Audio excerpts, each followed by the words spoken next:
on this, and let me get you the Facebook stream as soon as I can. Let's make sure it's going. If you see people walking in my background, they are not to be feared. Okay. Okay. What if they're brandishing weapons? No, those are they're just cosplayers. I can't get rid of them. So there's absolutely, for no reason, should I ever warn you about anybody threatening in the background. I can also see what's happening in my background. That's so like, good point. I don't know. Maybe if you're more detail oriented than I am, let me know if you got snipers in the corners. I want to watch your back. I care about you. Gotta watch my 10 and 2. No, 6 and 8. Wait, 10 and 2 what would be 10 and 2, but behind you? All right, guys. 4 and 6. So, do you see the Facebook link in the Zoom chat? So you should be able to see any comments from any people we get into there. Awesome. I see. Can you see it okay? I believe I can. Yeah. Can someone make a comment? Testing. Hello. My goodness. Wow, look at that. The comments are pouring in already, guys. This is very exciting. That's fantastic and good. All right. Well, should we blast off? I'll just mute myself and you guys just go crazy. Awesome. Let's go. You don't got to tell me. dude. Don't got to ask me twice. Awesome. Welcome to Amusement Sparks, the theme park design show. I'm your host, Andrew Spahn, and with us today is frequent collaborator, Ben Relaford, right here live at RPGA Con 2020. Hey, Ben, how's it going?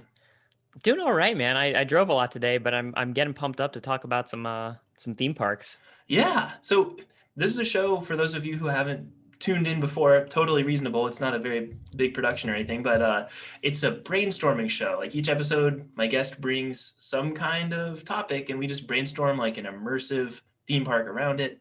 Ben's been on several times, and his brother Zane's been on twice. But those two are both great podcasters. They have their own show called the Carton Cast that I'd absolutely recommend. Can you tell us a little bit about the Carton Cast? If you're going to twist my arm. Yeah. So my brother and I started making a podcast about 6 years ago. I think we just passed. And it's basically just for us to talk about old cartoons that we liked. And we're revisiting them and seeing if they actually hold up. And we, just kind of break them down piece by piece. What was Thundercats really about? What was the racial commentary on, Proud Family? That kind of thing. Awesome. It's a lot of fun. And we come out with an episode every couple of weeks. Cool. Yeah. And then, we also do this kind of podcast collaborative called FancyBat. So fancybat.com is the network for all of the shows. There's not a ton of them, but we all like creating content, and it's a lot about kind of commenting on pop culture type stuff. We're here today to talk about Dragon Age. What are these guys doing at an RPG convention? Hey, Dragon Age, that's an RPG. We can talk about that. That counts. Yeah. We were wondering about, we were racking our brains on what would be a good RPG topic that would also be a decent theme park. And I had just happened to be doing a replay of Dragon Age Origins, also known as the only Dragon Age game worth playing. Spoilers. Ooh. But it seemed like that's got really awesome world building. And as long as you haven't been living under a rock for the past 50 years, you probably know of Tolkien and Lord of the Rings. And it's pretty much that. So it seemed like a good topic. It's definitely, I feel like fantasy is a genre that seems to borrow from itself a lot, or maybe there's enough content there where they don't need to pull a lot of content from outside sources, but a lot of it is about the kind of Game of Thrones phenomenon, I think, owes a lot to just the RPG phenomenon and in fantasy in general. There's so much room for storytelling. I mean, I think it's one of those things where if you were the first person to get there, everything that comes afterward, that's kind of in the same genre. It's hard to make a cartoon up until like the 90s that doesn't look like Looney Tunes. Mm-hmm. It's hard to make D&D that doesn't look like Lord of the Rings. Right. It just the influences kind of pile upon themselves, and it takes a genre really exploding before we start getting kind of weird offshoot RPG titles that don't really kind of borrow from the Tolkien fantasy kind of route. Right. Yeah. There's not a ton that's like completely an island separate from all of the rich heritage of fantasy. Even if you think of like Final Fantasy, which is like kind of a perennial RPG example, that's coming from the Vancian magic systems used in D&D, which in turn is coming from Lord of the Rings. Right. So it, that just kind of all feeds in on itself until you kind of break the threshold. Yeah, but there is still tons of room for love and lore, and I'm sure a lot of people at this, convention have like detailed, nuanced feelings about different fandoms within fantasy. It's not like it's all the same thing, just that there's some really good ingredients that are shared between these multiple dishes. Yeah. Like Taco Bell, they just nailed it the first time, so everything else is kind of a remix of the perfect flavors that they already achieved. Like Andrew, if you didn't bring up Taco Bell, I would have. It's Yeah, it's the only way to relate it to our current conversation. Yeah, exactly. Thank you. And that's just a good meta commentary on the class of amusement parks and the kind of stuff we get into here. But yeah, so Dragon Age itself is a series I've always been like a fan from afar. I've never directly played any of them, but every time I see like Polygon review of the new one, I've been watching those reviews. It seems like a really cool world. Like it really, for some reason, stood out to me. I would see like a friend playing it in college and be like, this looks cooler than a lot of other RPGs I've seen me play. I don't know. There's something about the world and the lore that grabbed me more than a lot of other fantasy, as far as like right off the bat, just walking through the room while it's on. It's like, this looks different. I don't know exactly why that is. Well, I've been thinking about it a little bit, and I could share my thoughts with you. Enlighten us. So I'm by no means a Dragon Age expert. I just played the games and enjoyed them. But, as I was kind of making the comparison to Lord of the Rings, this is, stock standard, pretty fantasy stuff. You've got mages, you've got dwarves, you've got elves.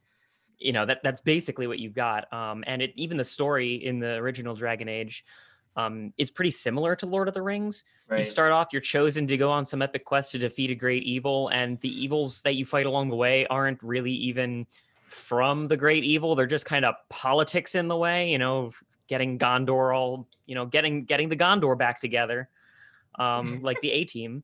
And much like the A-Team, you go to different, fantasy settings. You go to the elves in the Dalish elves. They live out in the wild, the wilderness. You go to the dwarves in Orzammar. You go to the mages at the Circle of Magi, and just kind of like unite all these different peoples in kind of one great effort to quell back the darkness, which is pretty much exactly Lord of the Rings.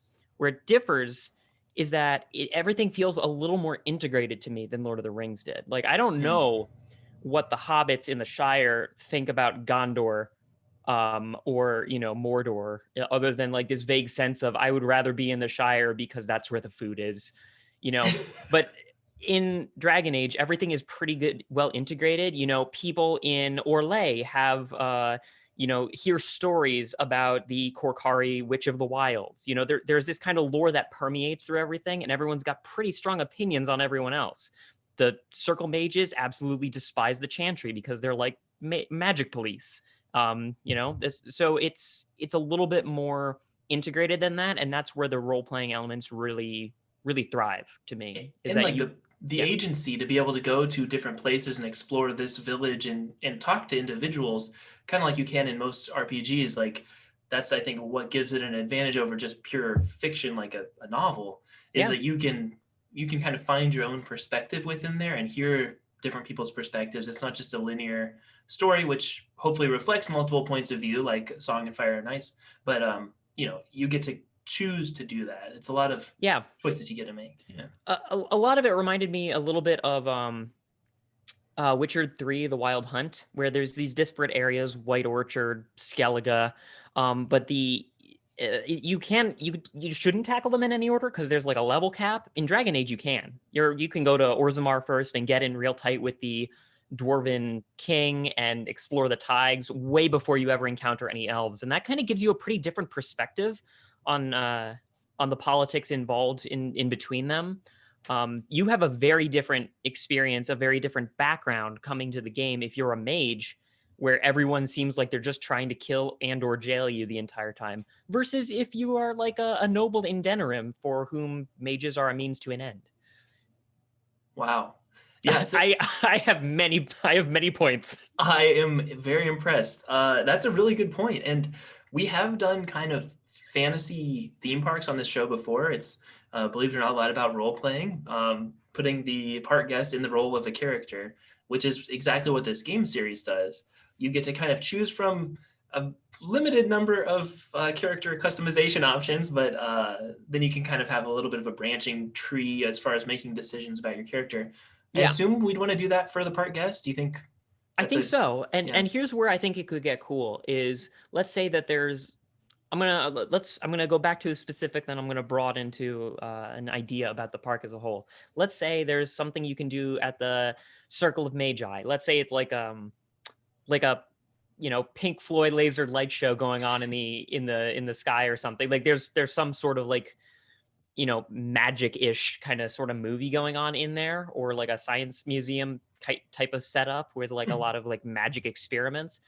But in order to get in, you have to either be or be associated with a mage. They won't let you in without that. So when you're picking your starting point, you have to partner up with someone. You have to create a party, one of whom is a dwarf or a warrior or a rogue or whatever, in order to access part of the park. And that really encourages people kind of meeting and trying to role play their part, their personality differences. Because I mean, you could roll around with 3 human warriors, but why would you? That's I mean, like I've talked to myself in the mirror a lot since being quarantined during pandemic.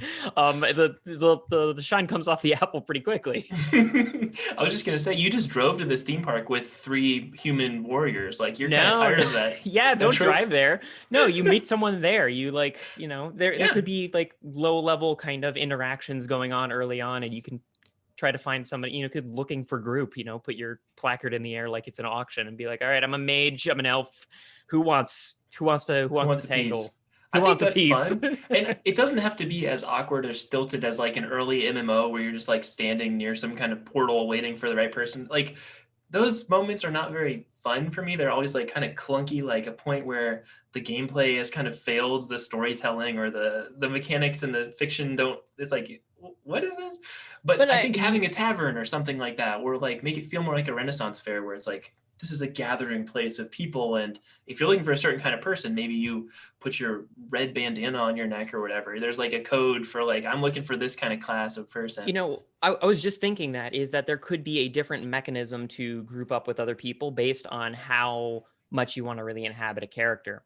Like there would be a tavern if you really wanted to go full Shakespeare kind of overload acting chops kind of stuff, and talked with, ye old English at the end of every sentence, and like spouted poetry as like a precursor to introducing yourself as like a prince of the elves or whatever, what have you.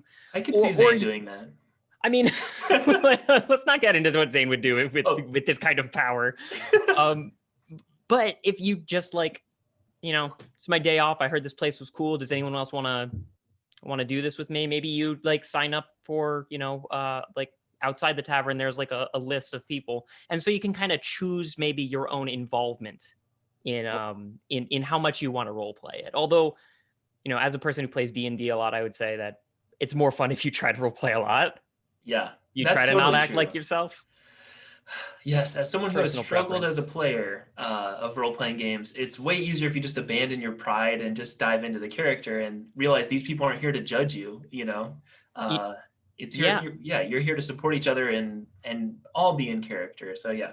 Let me float another idea to you, because one thing that I really like about Dragon Age, the world building of it, in Lord of the Rings, just as our counter example or our point of reference, they're British or American. There's not an awful lot of cultures that really shine through in the accents. Yes. That's not true in Dragon Age. You have Orlais, which is, real French. You have Antiva, which is Spanish. And you can kind of pick, like, if I'm doing a D&D character, first I pick an accent. Yes, generally it comes off as Southern, because that's my only setting. But if you wanted to like really lean into where your origin is, you could do that. And that might help you fuel a story. Maybe that would also be a thing that could get you into like, oh, there's this cool stuff going on in the province of the Free Marches. And if you are grouped with somebody who grew up there, you're kind of in the VIP section of the whole thing. Cool. I like that. And having like kind of a character background that can inform your experience. You know, if you go in with a party of 3 and you each choose a different class and like a different background, your experience will not be identical. Like people will react to you based on who you are, how you present yourself, which is really cool and really immerses you in a theme park. Like most modern day theme parks don't exactly do that. Even something like Wizarding World of Harry Potter, they treat everyone the same more or less. You know, there's certain experiences that are kind of more randomized. What'd you just mouth under your breath? Boring. Oh yeah, I agree. We can do something better, especially because this is purely hypothetical. No one has to put money behind this. It's it already exists in our minds. Like boom, done. Yeah. I'm tired of seeing 6 odd children all with the same lightning bolt scar on their forehead. I want to be a Kunari, bodybuilder. Let's go. That's a good point. Yeah. And the diversity of expression is always really fun too.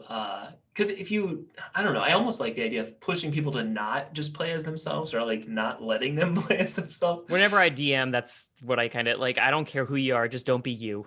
That's it. That's the only stipulation. That's really good. Yeah. Or really hurtful if you say that to your friends. But in a role-playing setting. I do. They have it coming, and that's the way it goes. But yeah, I think that I would encourage role-playing without really, because like I said, some people are just going to show up for like kind of the lore aspect of it, which is fine. And some, I've had people who like playing D&D but hate putting on an accent, hate kind of acting, and like that is fine.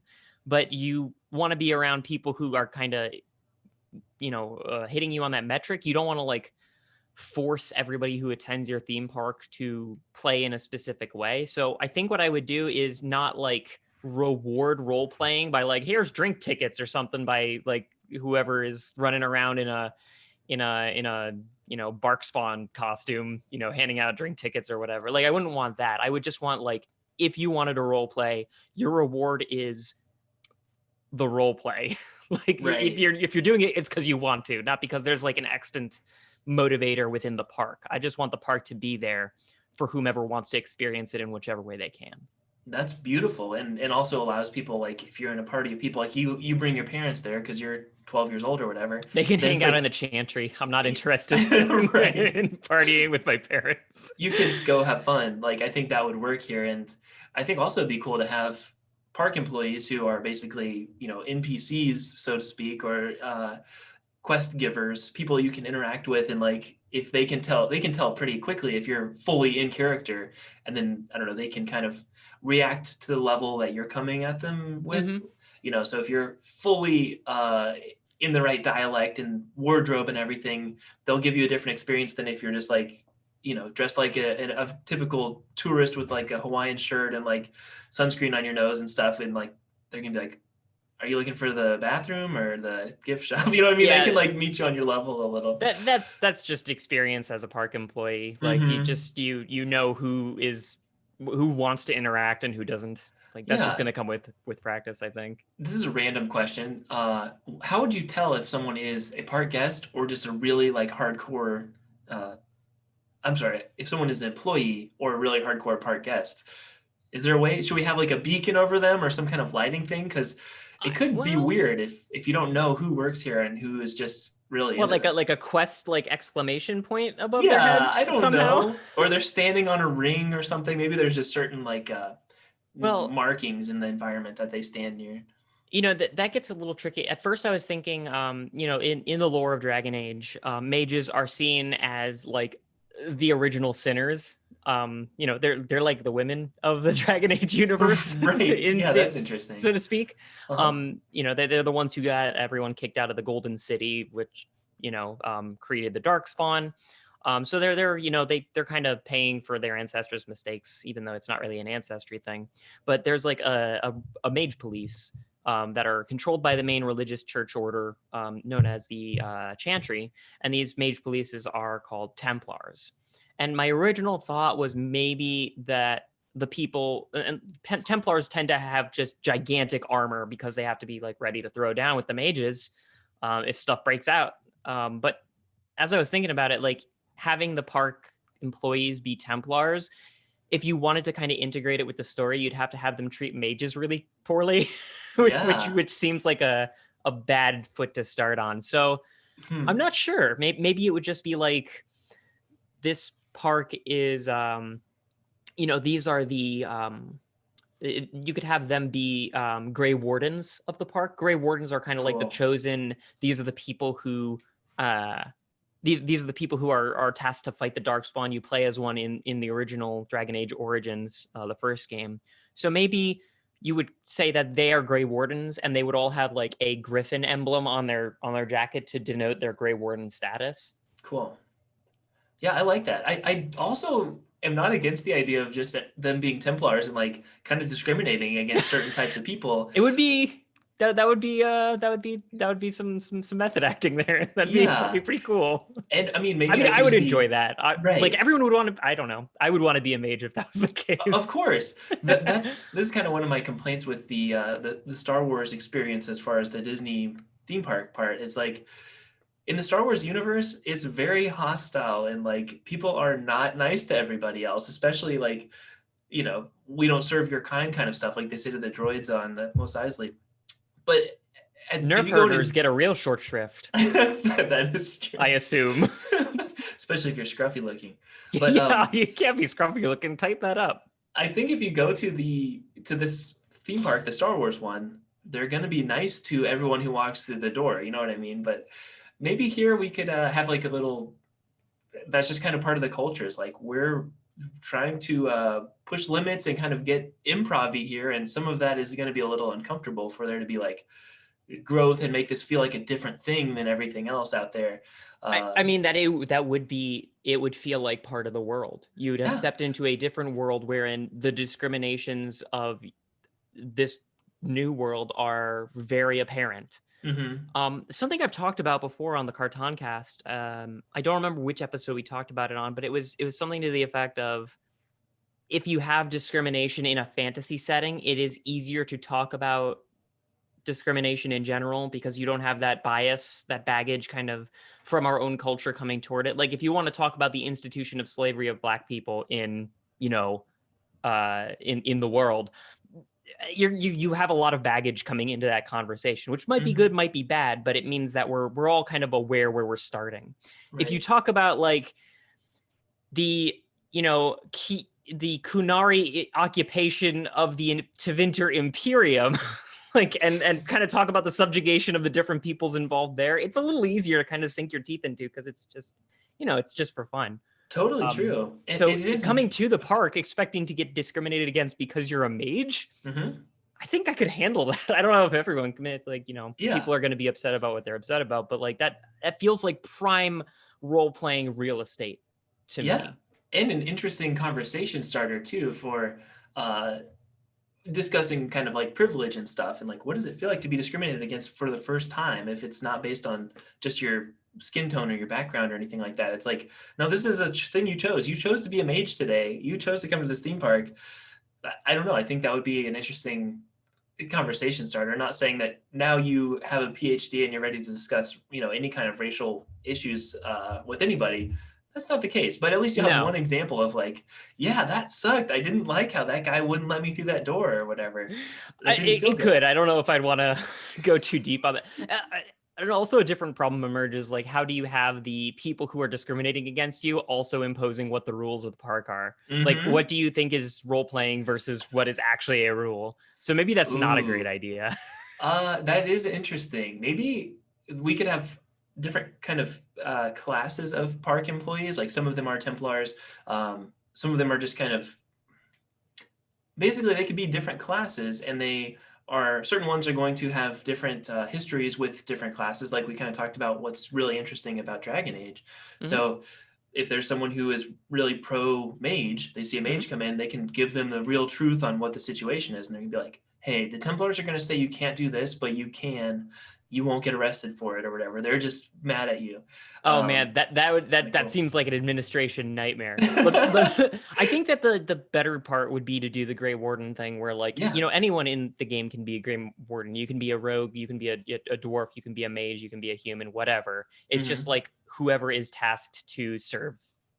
How do you get chosen to be a Grey Warden? I know Duncan really comes up to you plot. and conscripts you. Oh well, hey, I mean, in the easy. game, that's what happens. But essentially whenever they want, like they have this right to conscript someone to their ranks, which makes me think that if the park employees all got conscripted to be Grey Wardens, that there would be like a joining ceremony where they have to like drink a concoction. It'd be basically like Rush Week. That sounds for awesome. Park employees. I like that. You could do that on kind of a smaller scale too for the park guest. Maybe everyone starts out being conscripted as a Grey Warden, but then maybe after they get out of like the little tutorial area where now you know the rules of the park, you can't climb on that, you are allowed to talk to this person, don't punch your sister, like there's these rules you have to enforce.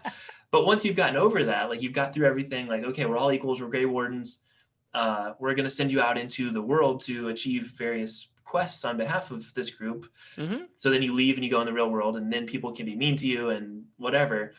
You can also change your alignments at that point, or you could, I mean, like you could do it as kind of like a questing thing. Like, okay, you were born in the alleys of the Denerim alienage, which is basically like an internment camp for elves in the city.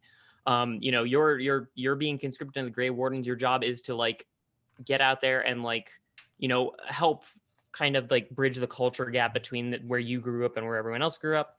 But honestly, if I'm at the theme park, I probably am game to like make my own story. I don't think I'd want to be given a quest.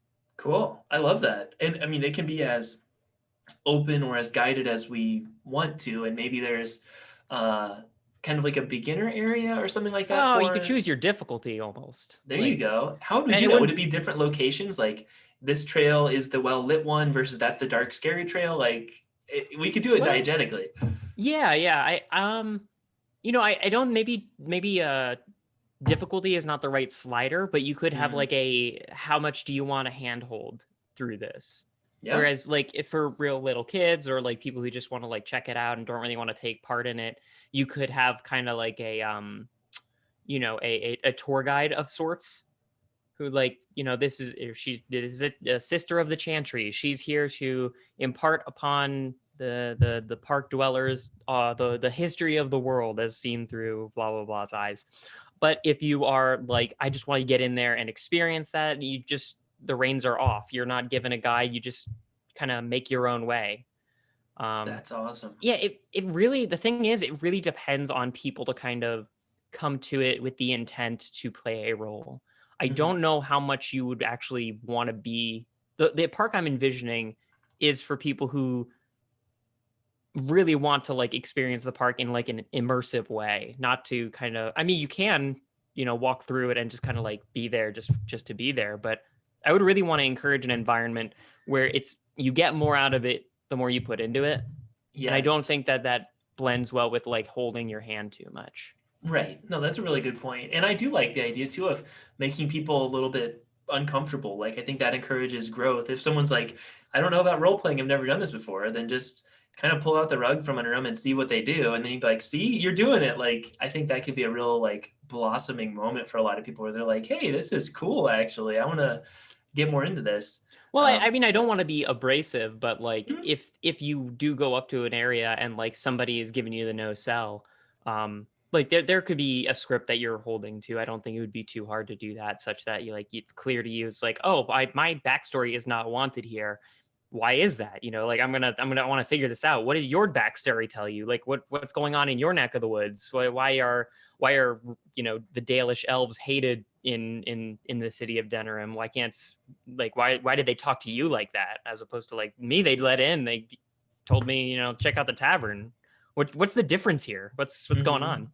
Wow. So the more time you spend in it, the more feedback that you get from the employees, like the more the world kind of fills out. Mm-hmm.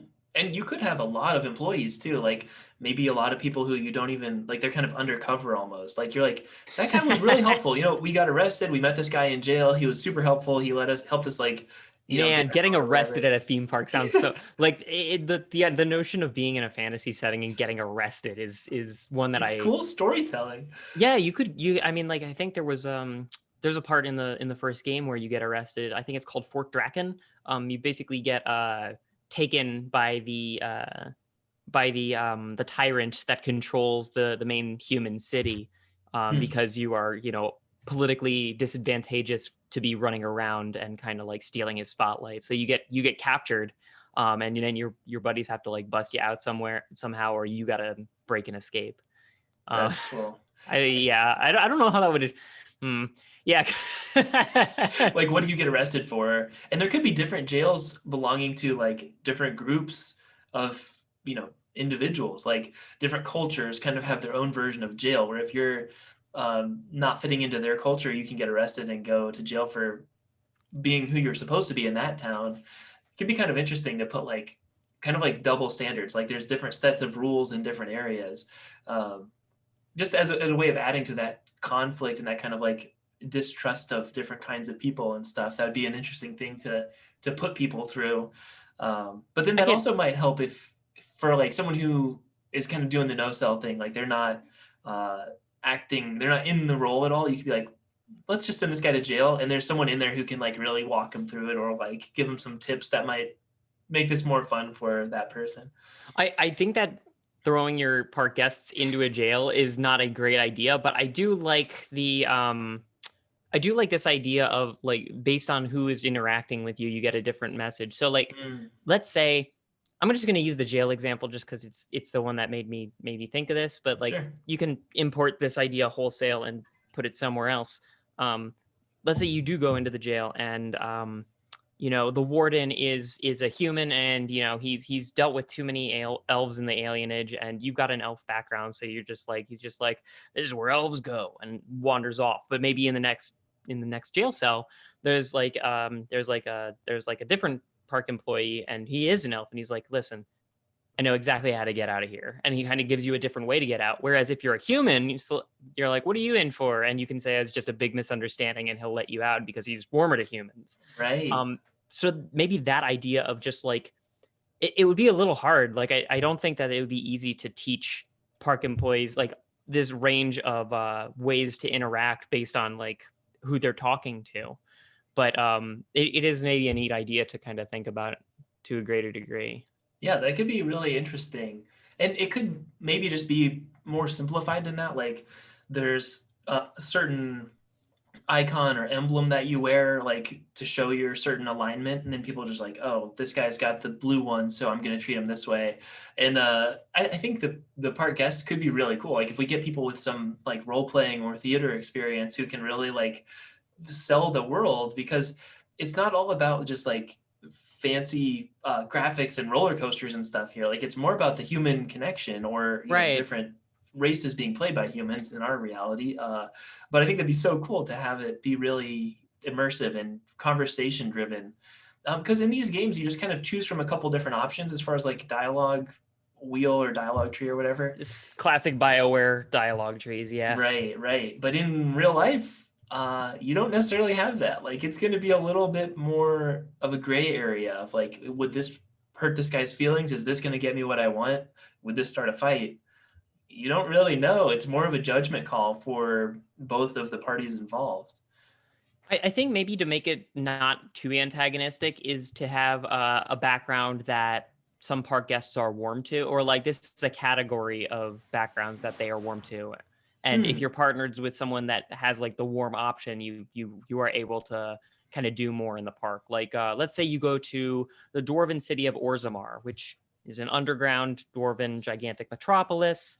And they have this kind of tourney that you can participate in the games called The Proving. Let's say you wanted to go down there and like watch some mock battles, or some LARPers beat the hell out of each other for whatever reason. Maybe if you are if you don't have anybody who either was dwarven or is a rogue, for example, they would be like, oh, yeah, you go over here if you want to watch The Provings. This is the area to go to. But you can kind of go into like this opera seating amphitheater kind of area if you have someone in your party who is a dwarf, or has like a noble background, or is a rogue, and they could each be like, hey man, so this like move the VIP rope or whatever, just like, you want a better seat, this is where you want to go. Just like anything for a dwarf brother of mine. I like that. Yeah, that's a really cool system, and then it would encourage you to have a more diverse party. Like, yeah, and rather than the discrimination, it would just be the absence of additional benefits. Yeah, which wouldn't be quite as antagonistic. Yeah, that's true. That's a good point. It wouldn't be as traumatic, but it would still be more immersive of like, how come they get to cut that line? It's like, well, you can even see somebody coming out of that place and like talking to it with some other park goer and being like, did you get to the upstairs place? And they're like, no, I didn't realize that I could. And it's like, oh, well, I'll let you in there. You know, like I'll show you the good, like, I'll show you how to get back there. And like, you could break someone by and be like, you know, you could really, you know, ham it up. It's like, hey, I was here before. I just really wanted to check out this elf, buddy. The cool seating, like it would, again, like every other element of this park that I would enjoy, it requires you to really lean into the role-playing aspect. But I can imagine, just because of the way that Dragon Age is set up and because there is such a diversity of culture and, you know, backstory, it really just does allow you to lean into the parts of the role playing that you think are cool. And is that not the essence of role playing? Playing a role? That's a great point. It is a good point. I'm glad I made it. Yeah. It's a good thesis. I could write books. That's great. But no, that would be so fun. I like your method is friendlier and more like enjoyable or whatever. You're trying to make this a fun theme park. Whatever. I love that though, because then if your party has, you know, multiple different types of people, then you're going to be able to get to a lot of those experiences and explore the whole park the way you would want to.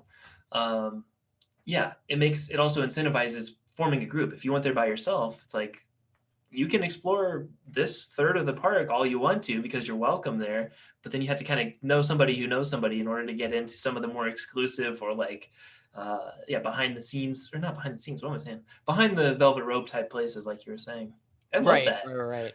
I really like the idea of this underground area you were talking about. Like Orzammar, the city of dwarves. Yeah, that would be a really cool thing that doesn't look like our world at all. Like that would be something that would draw people in, I think, is like seeing that on the advertisements and stuff. Oh yeah, and like there's multiple different kind of places that you go to in these games that are like just rife with, you know, kind of world building elements and just like this environmental storytelling that you can kind of craft. I would really want to go to like a Kunari civilization because they are like kind of the hyper literal Drax the Destroyer kind of personalities, but their religion and philosophy is a lot of like Eastern mysticism combined with like a caste system. It's really strange, but I can imagine walking around in like a Kunari monastery where like people are being trained to like you know to wield their weapons in the name of the Kyun, which is like kind of their Bible. I think it would be cool to just be kind of a fly on a wall in a place like that. Yeah, and some of those things that maybe would be harder to role play, they can be just kind of like a pass-through thing, like whether that's just an area you can walk through and explore like normal, but there's not really a ton of, you can't spend all day there. There's not like a ton of story things that are going to evolve there. It's just more like take a tour of it. Yeah. I think that'd be cool. There's definitely like a bunch of stuff that you could do. What I think would be really cool is like if you didn't want to take an active role, like maybe there's, you know, you go hang out with the Dalish elves out in the forest. There's an archery challenge that you can take place in only if you're a rogue or an elf, that kind of thing. There's cool stuff that you can do that's active, but I imagine, you know, like any park goers, there's probably parents around, there's probably little kids. A place that is much more passive, I think it first of all, it is kind of necessary for the functioning of a park that isn't, you know, purely like a roller disco park or like a laser tag thing. But like any theme park that has older people or younger people that don't really fit that demographic, there needs to be some type of passive engagement. And there's so many different places in Dragon Age that I could easily see adapted to be a passive experience. For example, the Chantry is, you know, the made up fantasy church that is, you know, highly composed of both missionaries, but also does like a lot of charitable work. So it's a pretty easy analog to our real world. But also, like I can imagine, you know, there's like a lot of lore behind the Chantry of like, this is our main prophet and these are all of her disciples, and like just like a fake museum like a fake historical museum sounds really fun to me. Imagine going through, you know, the Natural History Museum, and instead of like Michelangelo's David and a Tyrannosaurus skeleton, you saw like like a Kunari shapeshifter like sculpture, and like this little video talking about how a kraken took down this warship of invading elves. That's it's so cool, and that's so much more. I would want to go there almost, instead of anywhere else. That sounds so cool. I can't wait to like see a future where that kind of stuff exists. Like fantasy museums? Yeah, a fantasy history museum. That sounds great. I think it's awesome. Why aren't we doing this yet? I don't know. We really should, or at least do it like in VR or something. Because VR, that's the Mage Tower. That's the Circle of Mages. That's where like the Science Discovery Museum is. But it's mage science, so it's the same but rainbow colored, I assume. But it's just basically a high tech place where you can experience what it feels like and looks like to actually be around real magic. Right. Yeah, I think so. That's really I'm cool. trying to imagine like the logistics of this are challenging because you need people who want to act like you need like a lot of employees, and they need to be pretty well trained. No problem. Do you rotate? Oh, it's not a problem, huh? No, we've got unlimited resources. Oh, okay. Well, no problem then.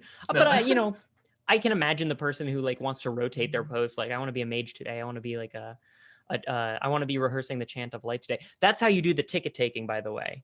In Dragon Age, the Chant of Light is like the version of the Bible in there, and there's a specific job in the chantry, which is to stand outside the chantry, the church, and respond to whoever's talking to them exclusively with verses from the chantry. Like, they're not allowed to say anything that isn't a verse from the chantry, so everything they say is in quotes. Wow. And that's how you do the ticket taking. You could just like, can we have 3 adults and 1 child? All and Andraste said you were welcome here, even the little ones. You just have. I think that's so cool. How you would start it. Man, I would like that job. Like, I want the job where the nerdiest job at this theme park, where it's like, I'm going to be in this role-playing park, which sounds cool. Like, your friends at the bar are like, yeah, that sounds cool. You're like, can I play this character? And they're like, okay, that sounds cool. And you're like, and I only speak in their holy text quotes. And they're like, oh, make it a chanter bartender is a great idea. Oh, that's so cool. Just ordering increasingly complex drinks and seeing what they say. It's really cool too here, like where, because it's non-linear storytelling, it's different than a lot of adapting other works into a theme park, where it's like Harry Potter. Everyone was just wants to be Harry Potter, or like we did a Batman theme park. And we're like, I don't think anyone can be Batman. Like no park guest can be Batman, or else it ruins it. But no, ideally there's one employee who slinks out of sight when somebody spots him, and that's his whole job. But like, there's not like huge iconic characters that you're gonna have to like be like, what do we do about this character? It's more like there are roles that people can make their own character to play within. Like, I mean, it's like any role-playing game, really. Like, you kind of know the types of attributes that these kinds of people tend to have. Go run wild with that. You don't have to strictly stick with only saying Bart Simpson's quotes all day because you're Bart Simpson. Oh, it's like, poor guy. Oh, yeah. I would much rather be like a Kunari warrior talking about extolling the virtues of the Kyun the one true way than be Bart Simpson. Right. Well, it allows for more, I don't know, authentic's not really the right word, but you can be yourself a little bit more, or you can be your own character a little bit more, which would be really fun. It does. I mean, like, to have these just to be a member of a culture as opposed to a specific identity, it opens up the realm for expression a little bit easier. So like, no, I don't want to be, Robin from Batman, but I do want to be generic superhero who is like affiliated with the Justice League. Mm-hmm. That allows you to kind of fill a similar role in the context of a theme park and in role playing, but like gives you much more creative control over what you want to say and do. Beautiful. I love that. Speaking of what we want to say and do, I just want to hit stuff with my cool sword. Is there a way we can do that without hurting people? You can go to the proving, first of all. Yeah. Maybe there's like a set number of like, these are like obstacle courses. These are like warrior challenges or like darkspawn fighting challenges. You need a warrior in your party in order to tackle them. And maybe that is like one of the things that you can have, in the area with the Dalish elves. You go out into the forest and you do like an archery challenge. Maybe that is your combat encounter over there. There's the LARPing area, the Proving in Orzammar. You can imagine bar fights happening, staged bar fights, almost top of the hour. It's time for a bar fight in a greasy Denerim tap room. And is it like a stunt show? Like these are trained professionals doing like throwing each other through sugar glass windows and stuff, or is it the front is a stunt show where everything is planned. The back, which you only know about if you're a rogue, and probably also if you sign a waiver, that's a mosh pit. It's a mosh pit with bards talking, with bards all singing in the back, because bards are spies in that universe. So you could both have it be part of that Mos Eisley Cantina feel of, ooh, I shouldn't be here. This is so, this is like a 007 kind of thing. But also awesome. It's, somebody jamming on a harp. Cool. Jamming on a harp. That's what you do with a harp. That's the verb. The operative verb for harping. Yeah, just ask any bard. Yeah, that's amazing. There. I think that sounds really cool. And you can learn, you can do archery. In the kind of mage area, we could have some kind of magic-y thing, learn how to cast spells. That's a hard thing because they might not be located throughout the entire park. If you learn this spell, you can only do it within the areas where we have the cool technology hookup, where we've got this screen and the projector needs to be there for you to do this magic. So that's a little weird. I don't know. Yeah, that one I think is more of a laser tag situation. Fantasy laser tag is a great idea. It's you don't need anything new. It's just laser tag, and you just you paper mache the guns to look like stabs, and you're done. There's nothing else you need to do. It's all already there. And you can say this is a training simulation. Or the Fade. You could have a section of the Circle Tower where there's a rift between our physical world and the world beyond, and that one is where all the laser light stuff with people in gigantic kind of universal horror monster costumes pop out, because you're going to the land of dreams. There's a bunch of demons trying to tempt you everywhere. Wow. And you need a mage to get in. That could be such a cool just visual spectacle because a lot of the rest of this stuff would kind of look a little Ren Fairy, a little, not that that's bad, but it's kind of your regular reality. Denerim is basically a Ren Fair, with the market square out in the middle, people pawning dresses and whatnot. There's city guards on the end of it. A Ren Fair is Denerim, is what you're saying, is the main human city. Yeah. People pooping in the streets and whatnot. Wait, is that against the rules, or? Well, it depends if you're a rogue. Yes. Finally, that's a topic we've never discussed on amusement parks. Are you allowed to poop in the road? Yeah, we've had 60 something episodes, and we've never talked about we've talked about bathrooms maybe once. But we've never talked about defecation. Yeah. It's public in Denerim. Think A Knight's Tale. It's the same thing. I love it. That's amazing. That'll really add to the immersion too. The scent really makes a huge difference on your memories, how you feel about the place. It makes it much more immersive. So of course. Yep. You need. That's why you need a village idiot in any good Ren Fair worth its salt. Mm-hmm. That's true. To lower the property values. But so I like the idea of having some areas that feel natural, and you can see the sky, and you're I know at least I'm on planet Earth here. But then there's some areas where you're what is this? This is totally otherworldly, totally fantasy. So I think we've got to vote for cool. Yes to pooping on the road. Okay, we have a quorum. That's 3. Amazing. I closed out of my Facebook stream because it was lagging. I was I think maybe I'm sucking up too much bandwidth here. I don't want the anybody watching to be. I've got the eagle eye. Don't worry about that. Okay, cool. Here's my question. So let me drop you a little bit of Dragon Age lore. Why do they call it Dragon Age? Well, there was the ancient time, back before the mages invaded the Golden City and had brought the Darkspawn to everyone. It's basically the main common era. It's that watershed moment that begins the common era. Every 100 years is a different age. The Blessed Age, the Storm Age. Now is the Dragon Age, which is heralded by the reemergence of the dragons, which were previously thought extinct. How do we incorporate the fact that this is an age where dragons have just reemerged, but they might not be that prevalent yet? Right. I was thinking it'd be cool to have like an event that maybe like a thing that only happens every couple of hours or something. So it's like, I was thinking the same thing with the Blight, which is that why Oh. they're split into 100-year increments, the different ages? No, I think that's just like, metric system, Okay, cool. It's just keeping their time. Yeah, It's cool. I wish we used that system. I mean, the 1900s is kind of clunky when it could just be called like something cool, a Dragon Age. We didn't have dragons, but you know what I mean. Like, it'd be cool to refer to the whole century as this like iconic name instead of right. And this century would be the COVID century because it's been going on 100 years. I understand. That's good. Am I cutting Yeah, that? we mess up the time has been really messed up and warped this year. Yes. Where, yeah, it's been a whole century. Damn mages at the Circle Tower. Their temporal experiments. They did it, and we're all suffering because of it. See, that's why we need Templars.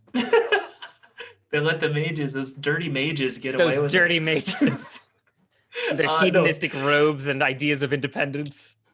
But I was thinking something similar to maybe the Blight, like the dragons. We could have these as kind of big event type things where it's like a takeover or like an invasion kind of feeling. I don't know exactly what you would do with I don't the want it to be on dragons. rails. I don't think that. Yeah, like, that's what I mean. I don't think a roller coaster is the right answer. I think it has to be like we're powerless against this like thing. a float, like a parade almost with like a gigantic dragon float, or like a fireworks display in the evening of like fireworks is good. I like them. Get that big Gandalf dragon from the beginning of The Hobbit or Cool. beginning of Lord of the Rings. I think it would be easier to do this in an indoor area, like maybe in the underground city, or maybe there are experiences for each of the areas where you're out of the outdoors. So I guess you would just say indoors. So whenever you're in that underground city or whatever, you can have an experience where this huge Orzammar, yes. Orzammar, Learn sorry. your lines, noob. I should have been typing down notes from this. I have a bunch of notes pulled up, but it's not like scrolling through is like, yeah, it's a whole I got you, thing. bud. I got you. Especially because you're here as the expert. But so you're in this area and there could be a giant, either animatronic or CG or whatever, dragon that just breaks through the ceiling, right? Because you're underground. Oh, a breakaway ceiling underground? I think it could be cool. Yes. And it's fake. Like you can't actually see the actual sky, but the CG screen up there has a sky behind it and the dragon's coming down and breathing fire on you. And you can have pyrotechnics and all kinds of stuff. Yeah. And then you could have either park guests or park employees or a combination of both who just immediately like start shooting arrows at it or like doing whatever they can. It'd be harder to do that outside, I think, unless maybe at night there could be some kind of, I don't know. I'm still into fireworks display every so often, but you don't know when it's going to happen. Like it doesn't happen every night, you know? Ooh, that's cool. Yeah, I was picturing it being like every 4 hours, which is kind of boring, but it is boring. Yeah, you need a little bit of unpredictability to it. I don't know if you do it in every area, but you could definitely have people like whispering about it in taverns and stuff. Just like how much. I honestly, I just want to be a park employee for this theme park. Usually I want to be a guest, but now I just want to be a park employee. I want my job to be to whisper excitedly to other park employees in a tavern about the dragon that we saw. And we'd all have like we'd be slurring our words and have like really like, rural Welsh accents or whatever as like befits Denerim. And just like whispering, like, I tell you, I saw it over there. That'd be so cool. And like you bring your new friends who have never been here before to the park and you're telling them tales of old of like these crazy things that happened last time and then something completely different and unpredictable happens this time. I love that about these theme parks we design on the show is like there's almost always some kind of cool seasonality or like evolving storyline of right. Well, you could even have them be different ages. You could build that into the seasons. This guy. It wouldn't have to be a dragon age. It could be, it could be a different age at each season. Wow. It would kind of change up the it'd be basically like having a new, roller coaster every season, more or less. It would just be instead of a roller coaster, you'd, have some new CGI whipped up over here and some new things that the NPCs, the park guests would be talking about. Honestly, it would just be a change in the script and maybe like a couple of not whole new attractions, because the attraction is just the place that you're in, but maybe like a couple extra like things that occur in the world that befit it. Cool. I think that's an amazing idea, to keep people on their toes a little bit and keep something fresh for the bards to write songs about, every month. I think that's really cool. And like, I also go ahead. Oh, I was just gonna say, like, I'm trying to think of different ages other than Dragon Age. You could have like the Age of Darkness or something, and then if you're underground, every so often all of the regular lights go off and get replaced with like black lights. Ooh. To like give like a really different feel of like, oh, there's like a world event transpiring and nothing has actually changed, but like it informs how people talk about the current age that they're in and maybe what's going on in the world. The Dalish elves could be like, oh, it's always been an age of darkness. There's nothing here changes that is related to that. But the church and like all the indoor locations would be like, no, there's something totally happening here. It was foretold by the prophets of darkness. Well, and then in the like church area, you could roll out the new tapestries that have the quote talking about darkness versus the quote that was talking about dragons, and like, oh man, it'd be kind of cool to see like how the culture adapts to the new age. Gonna have like a historian who's like tracking the history of the park itself almost. Mm-hmm. Well, yeah, and I mean that could just be bards too. Like they're just always kind of singing songs about this season's event. Yeah. If you wanted to know, like if you wanted to keep up to date with like what's new here, the bard would be the one to tell you about it. Mm-hmm. I love that. I also like the idea of there being kind of like legendary heroes or mythic heroes, of maybe a park guest in the first year did something amazing. Like they were really good at this. They had this idea for a storyline and like they were able to overcome a lot of stuff, whatever. They did some cool stuff that was worth talking about. I'm not going to go into it here. Get your name on the wall. But yeah, you get to either be adapted into song, or you become like, there's like a doll of you at the little bazaar now. Like you see little kids with your like action figure, basically, like this crappy. I don't know about that, but you could definitely get your picture up on the wall in like the eat a 72-ounce steak challenge kind of way. Like, oh, this person, like, it wouldn't be like specific things that they did in the park. It would be like ways it would be like a way to reward really good role playing. Mm-hmm. Like if you happen to like lead a group of 5 other people and went to a particular realm and had like a big kind of like raucous pep talk or rally or whatever, and everybody just kind of jumped on board. Like if you went up to the Circle of Mages and like pretended to like lead a protest to get the mages out of there, or like went to the Dales to camp out under the stars like the Dalish ancestors used to do when they were immortals. Like if you just did something cool that built on the lore, I could totally see you getting your picture up on the wall and like the historian taking note of it. Yeah, and it could also be received differently by different cultures. Like these people think you're really cool, and those people are mad at you, and like they have like a wanted poster almost, or like their little like training dummies have like your face painted on them. Oh, that's like a really crude version of it in like crayon. That is pretty good. That's pretty fun. So yeah, I don't know if there's a ton of like long-term impact one individual would have necessarily. Like no, it'd be it's like it wouldn't happen often. Yeah, exactly. But I mean that's kind of the feel of a lot of fantasy, is like you're not going to cause a revolution.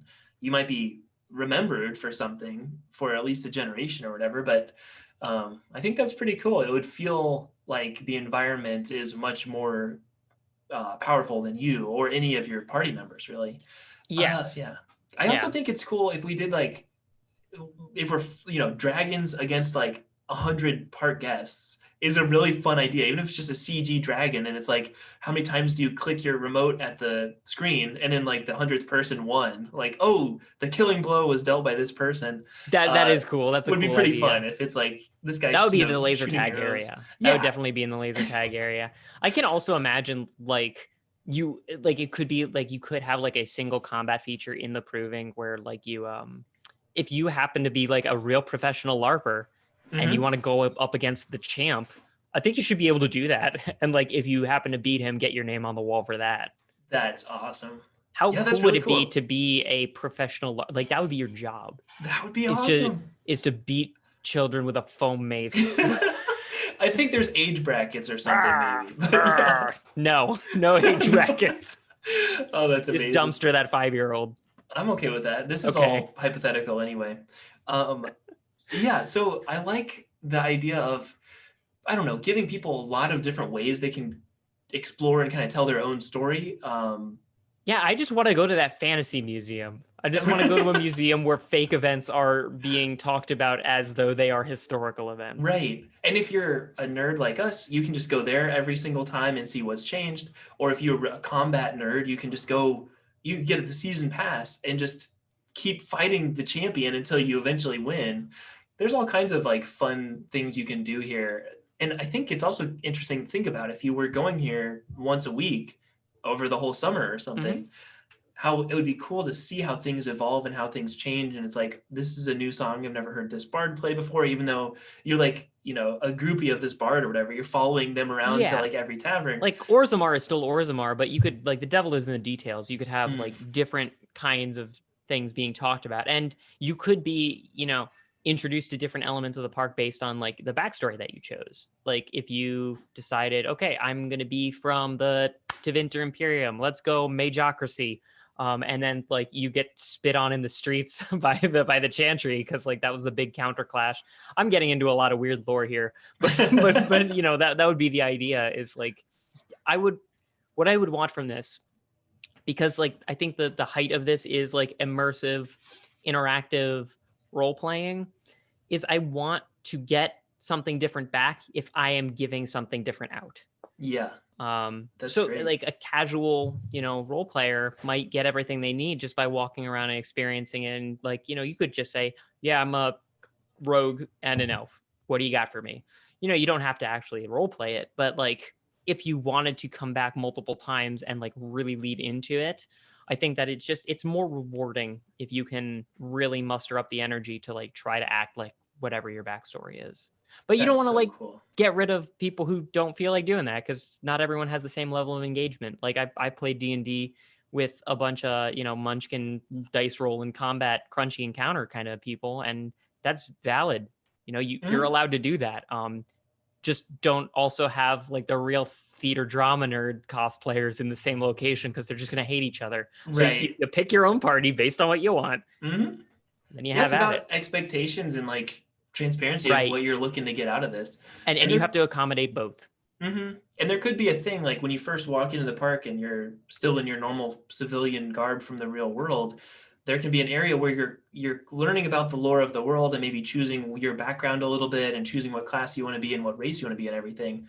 The park guests there who are kind of guiding you through this process, which that'd be a fun job too, to like encourage people and empower them to be like, this is really what you're about to walk into. You can really do this.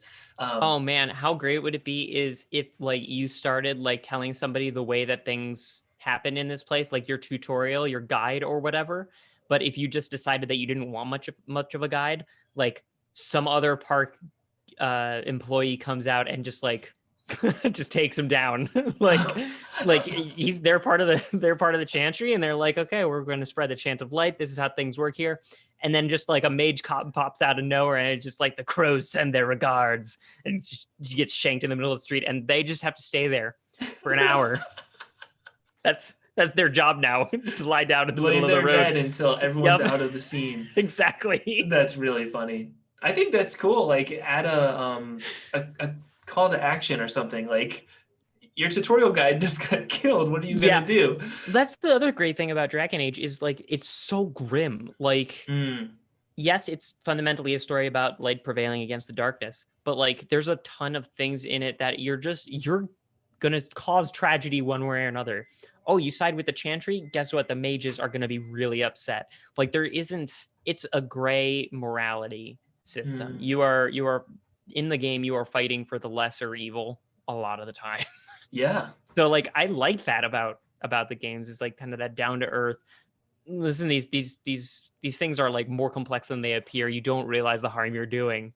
So to have that reflected in a pretty bleak world, if you choose to kind of play up that role playing aspect, to have your tutorial get just like shanked in 5 minutes. Yeah. I think is spicy. I think that's really cool, because it is mature storytelling is kind of like that. And when well realized, they can be super immersive and super satisfying. You can tell how mature it is because of those romance scenes where those Barbie dolls just like mash up against each other.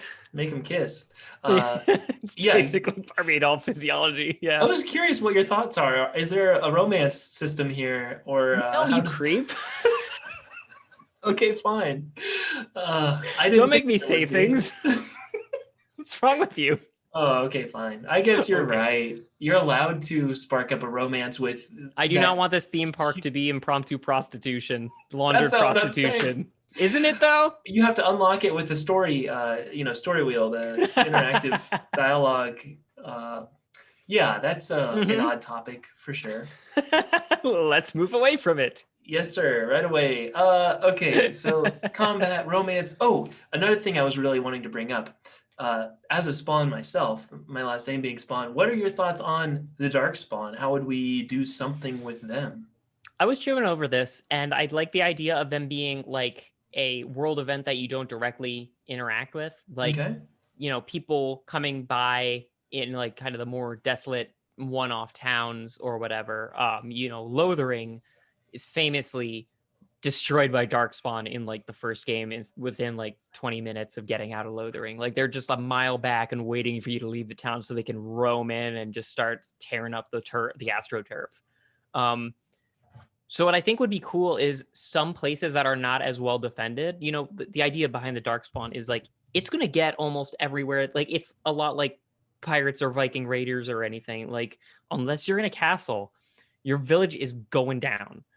So like having the places that aren't major strongholds like Orzammar or like Denerim, like have like Darkspawn roll in and just kind of like, kick over signs and like tear up like just kind of mess with the place in a way that pooping on the ground. Exactly. Everybody does it apparently. I think that could be a cool way to kind of like really show the park goers, this is the story of this place, is that this is just life for the village people, not the musicians, YMCA. but not YMCA, but it is fun to stay in Lothering until the Darkspawn roll in. Yeah, that would be really crazy too if it's like you're in this shop and the shop owner's like, "Oh my God, run!" and you're like, "But I'm in line here!" Like turns the sign from like open to closed and just like retreats back into like a closet or something. That'd be great. I mean, he gives people like 5 minutes to clear the store, and then if you're still in there, he's like, "Okay, come with me to the cellar or something." Like they have like, so cool. That'd be really cool. You have to hunker down. Like you try to escape first, but if you can't, you have to hunker down and you're going to hear footsteps overhead on the like floorboards and it'd be really cool. It could be really cool. Intense. Yeah. I was thinking for a second, there is a campaign in the first game where you play as a Darkspawn just to like get a different perspective on things. And it is, it's just a little bit of what's it like on the other side. I'm wondering if you could choose your class to be Darkspawn, but that's really more of that would have to be like a different park. I almost think that would be like Horde versus Alliance stuff where like, no, you don't get to be here. That's not right. That's not how we do it. I think it is good to just keep the whole Darkspawn thing kind of in the background. People don't talk about it. Cool. I like that. Yeah. What about this question? What could you die if your character gets eaten by a dragon? What happens? Where do you go? I don't think so.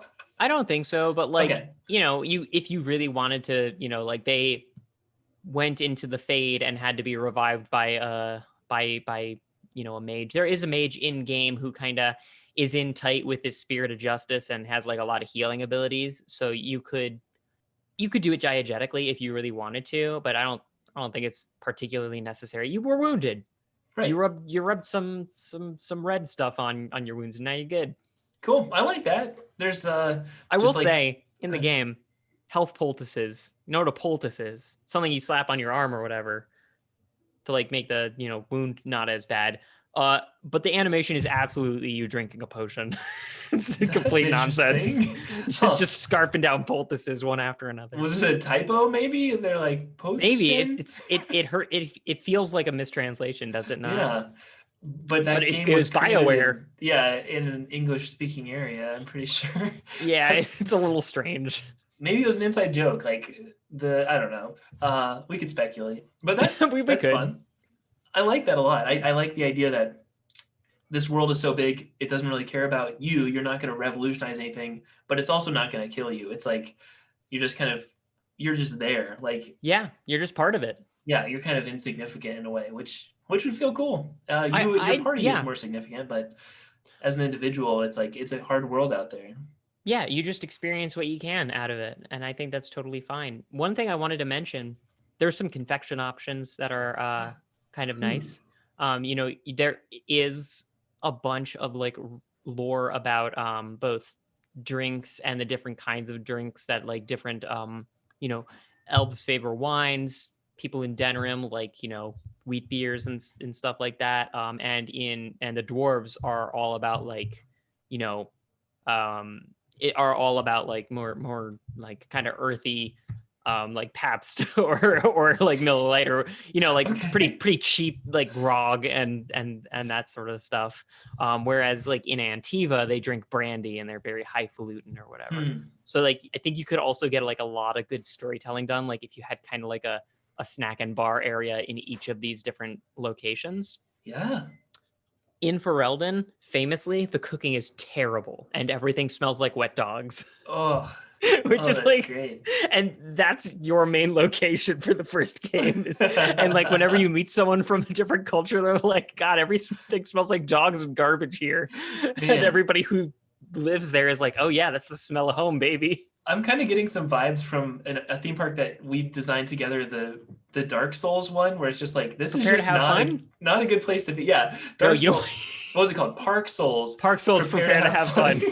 That's right. But it's just like, why would anyone ever want to go there? It's just like, that's not an appealing place. But I think that's a thing with fantasy, is like, it just feels more immersive if everything's bad. I don't know. It makes you feel so different than, usually you feel really different than your current life, but 2020 is a different thing for fantasy, maybe.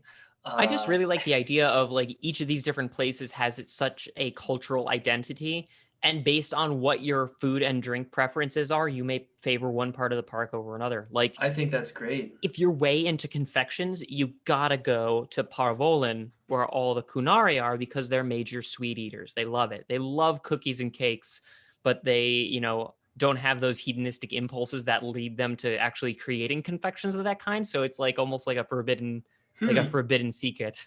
Wow.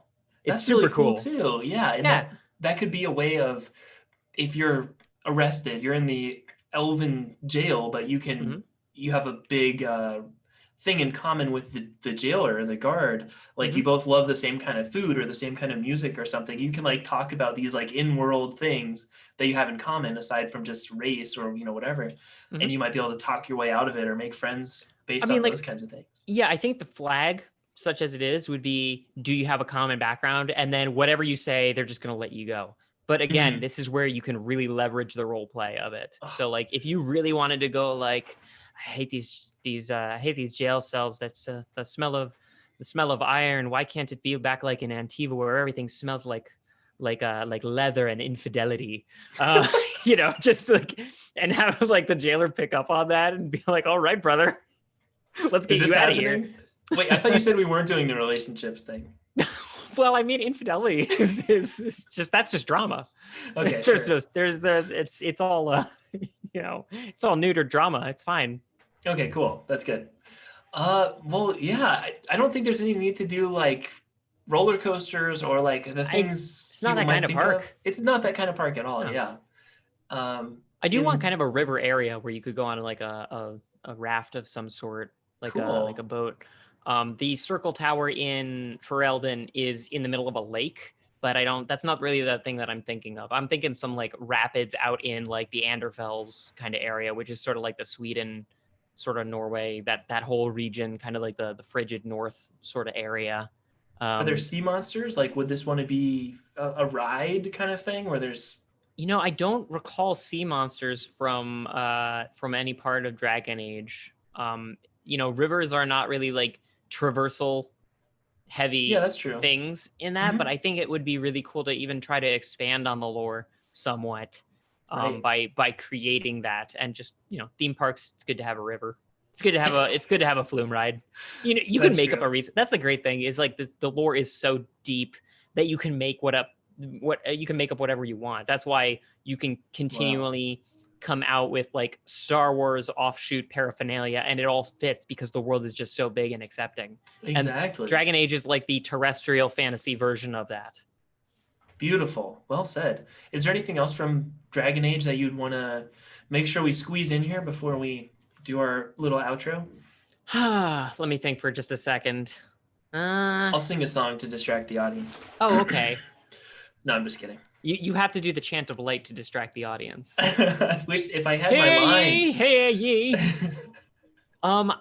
Yeah, I think I can't think of anything else. I really want to role play as a humorless Kunari or a reverend mother of the chantry who's a little bit senile but constantly spouts off like chant lights and messes them up because she's just starting to go. Oh man, wow, that's an interesting character right there. It'd be great. Yeah. What could be greater than Gulp with the Gator?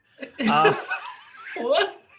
That's I don't know a if that dumb applies here. It's a reference that has no place in this conversation or this venue. So Exactly. No, I remember that. That you remember ad. Gator Golf? Yeah. Okay. Glad I'm not the only one. Well, Ben, thank you so much for being on Amusement Sparks, man. Yeah, thanks for having me. This was great. This is awesome. Thank you to RPGA for having us here.